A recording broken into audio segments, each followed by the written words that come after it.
of the quiet suitcase, for the ones who can feel the goodbye, packing itself, listen.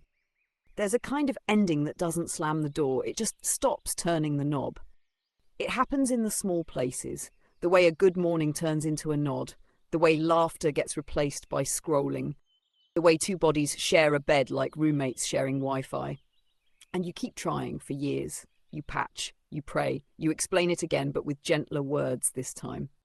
You bring flowers, you bring therapy talk, you bring remember us energy, and your partner keeps fading like a song, turning down one notch at a time. Not cruel, not loud, just gone in slow motion. So this scroll is for the ones standing in that in-between place, not fully alone, not fully held, just present, like a candle in a room where nobody looks up. And baby, I'm not about to pretend that doesn't hurt. There's a secret museum inside every long relationship that's ending. You walk through it at night. Exhibit A, the way they used to reach for you in their sleep. Exhibit B, that inside joke that could resurrect your whole week.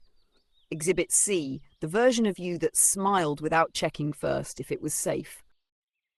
And the tour guide is your mind wearing a tiny headset like, on your left you'll see false hope. Please don't touch the glass.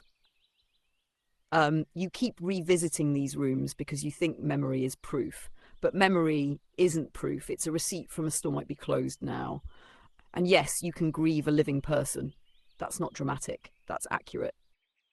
One day you realize the connection isn't broken. It's just not trying to connect anymore. You text something real. They respond with something polite.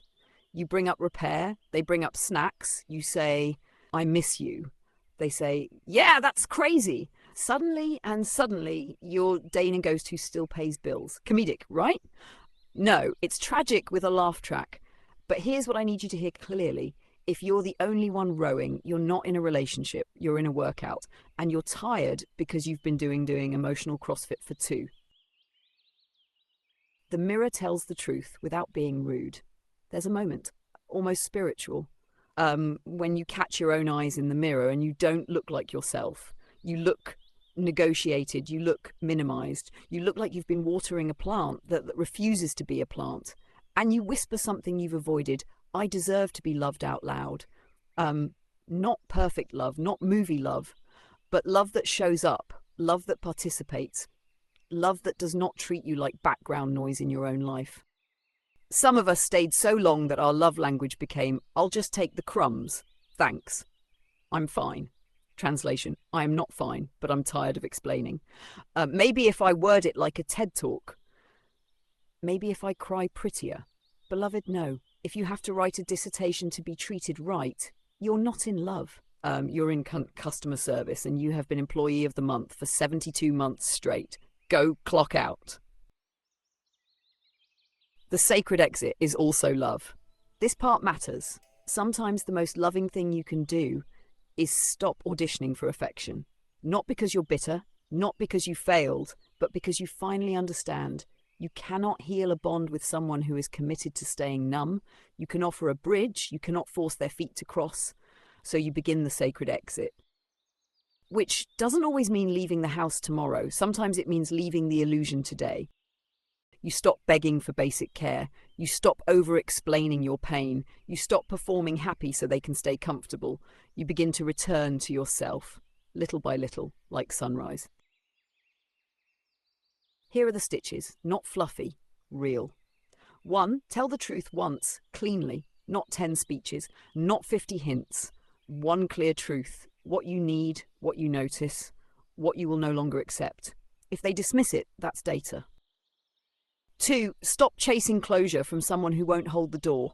Closure is not something they hand you, it's something you build with boundaries and dignity. 3, create joy that doesn't need permission. Eat the meal you like. Wear the scent that makes you feel expensive. Dance in your kitchen like rent is paid. Joy is not denial. Joy is protest. 4, grieve what was without worshipping what isn't. Cry, yes, but don't make a shrine out of a season.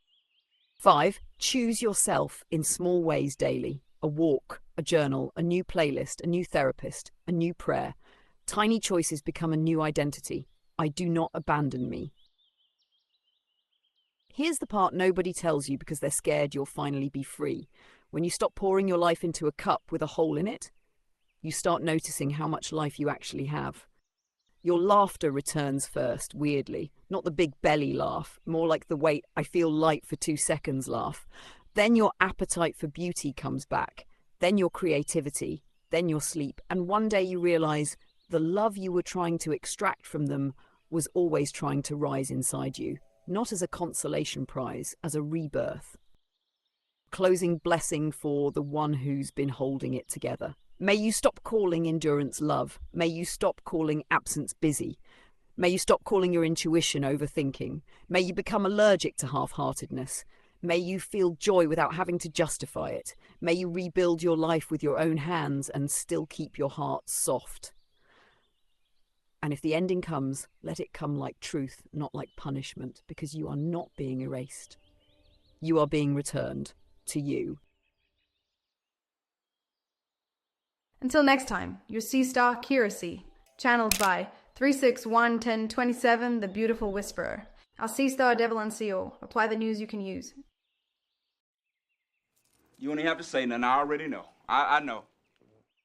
To our beautiful collective, from our day ones to every new soul joining this journey, we love and appreciate you deeply. You've turned this space into so much more than a community. You've made it a family. Thank you, truly. Your presence, your energy, and even the smallest acts of kindness have the power to shift the compass for many in ways unseen but deeply felt. Here's to each of you, all new and the many more to come. We're just getting started, and we're so grateful you're here with us. With love and infinite appreciation from the collective of Shaman Ahll.